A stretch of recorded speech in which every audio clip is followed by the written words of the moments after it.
বিসমিল্লাহির রহমানির রহিম। প্রিয় সাংবাদিকবৃন্দ, আসসালামু আলাইকুম। আমি মোহাম্মদ আবু জাহিদ সোহাগ, সদস্য সচিব, বাংলাদেশ জাতীয়তাবাদী যুবদল, আশাশুনি উপজেলা শাখা।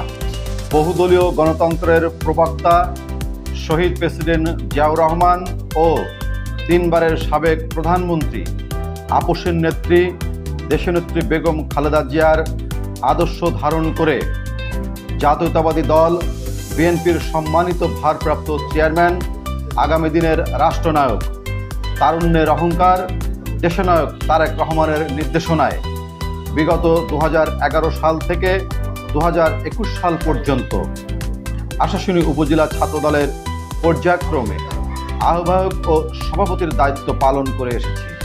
দায়িত্ব পালনকারী গত অবস্থায় ছাত্রদলের সভাপতি থাকাকালীন আমার নামে একাধিক মিথ্যা নাশকতা মামলা হয়েছে।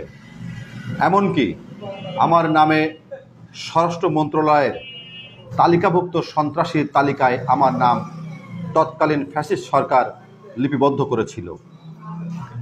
তারপরে ছাত্রদলের সভাপতি থাকা অবস্থায় আমাকে কোরাছেরও তালিকায় লিপিবদ্ধ করা হয়েছিল। মহান আল্লাহ তাআলা আমাকে হেফাজত করেছিলেন। একমাত্র আল্লাহই ছিল আমার ভরসা। এরপরে 2021 সাল থেকে আশাশুনি উপজেলা যুবদলের সদস্য সচিব হিসাবে দায়িত্ব পালন করে চলেছি। দেশনায়ক তারেক রহমানের নির্দেশনায় বিগত স্বৈরাচারী শেখ হাসিনা আওয়ামী দুঃশাসনের বিরুদ্ধে কেন্দ্রীয় ঘোষিত সকল আন্দোলন সংগ্রামে রাজপথে থেকে হামলা, মামলা, জেল জুলুম মোকাবেলা করেছি। আমি একাধিকবার 2023 সাল থেকে 2024 সালের ভিতরে 4 বার জেলে ঢুকতে হয়েছিল। যত হামলা মামলা হয়েছে, আমার ভিতরে জাতীয়তাবাদী শক্তির নতুন করে প্রাণ সঞ্চয় হয়েছে। দলের দুঃসময়ে যে সমস্ত নেতৃবৃন্দ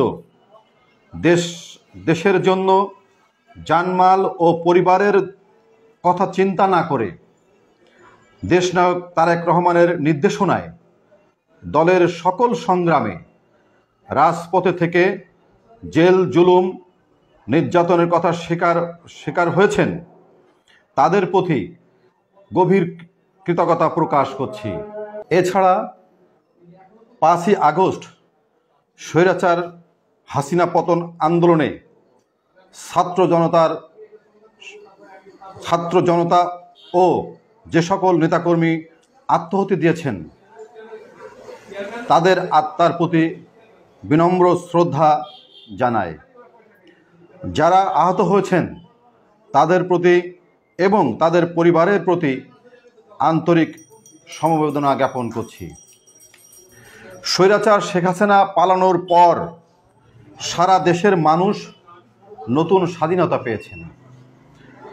15 বছর ধরে চলা আওয়ামী জুলুমে দিশেহারা নেতৃবৃন্দ যখন শান্তির সুবাতাস পেতে শুরু করেছে, ঠিক তখন এক শ্রেণীর অনুপ্রবেশকারী বা যারা দুঃসময়ে দলীয় নেতাকর্মীদের পাশে না থেকে আওয়ামী ছত্রছায়ায় নির্বৃত্তে জীবন কাটিয়েছেন, তারা দলের ভাবমূর্তি নষ্ট করতে বিভিন্ন ধরনের অপকর্মে লিপ্ত রয়েছেন। আশাশুনি জাতীয়তাবাদী যুবদল এসব অতি উৎসাহী ও সুবিধাবাদী লোকজনের ধ্বংসাত্মমূলক কর্মকাণ্ডে বিব্রত ও গভীরভাবে উদ্বিগ্ন। আশাশুনি উপজেলা যুবদলের সদস্য সচিব হিসাবে দেশনায়ক তারেক রহমানের নির্দেশনা নিয়ে সংবাদ সম্মেলনের মাধ্যমে দায়িত্বহীন কণ্ঠে জানাতে চাই, দলের ভাবমূর্তি নষ্টকারী সে যত বড় নেতা বা লোক হোক না কেন, তার অপকর্মের দায় আশাশুনি যুবদল বহন করবে না। যে নেতা বা কর্মী সংগঠন পরিপন্থী অপরাধমূলক কর্মকাণ্ডে জড়াবেন তাদের দায়ভার দল বহন করবে না। দয়া করে দেশনায়ক তারেক রহমানের ভাবমূর্তি ক্ষুণ্ণ করবেন না। করলে দেশনায়ক তারেক রহমানের নির্দেশনায় তার বিরুদ্ধে সাংগঠনিক ব্যবস্থা নেওয়া হবে। আসুন সবাই মিলে নতুন স্বাধীনতাকে রক্ষা করতে জাতীয়তাবাদী শক্তিকে বলীয়ান হয়ে বৈষম্যহীন একটি সুন্দর বাংলাদেশ গড়ে তুলতে দেশনায়ক তারেক রহমানের হাতকে শক্তিশালী করে তুলি। পরিশেষে সকলের সুস্বাস্থ্য ও দীর্ঘায়ু কামনা করছি। মহান আল্লাহ আপনাদের সহায় হন। বাংলাদেশ জিন্দাবাদ। বাংলাদেশ জাতীয়তাবাদী যুবদল জিন্দাবাদ। শহীদ প্রেসিডেন্ট জিয়াউর রহমান অমর হোক। ধন্যবাদ সকলকে। আসসালামু আলাইকুম।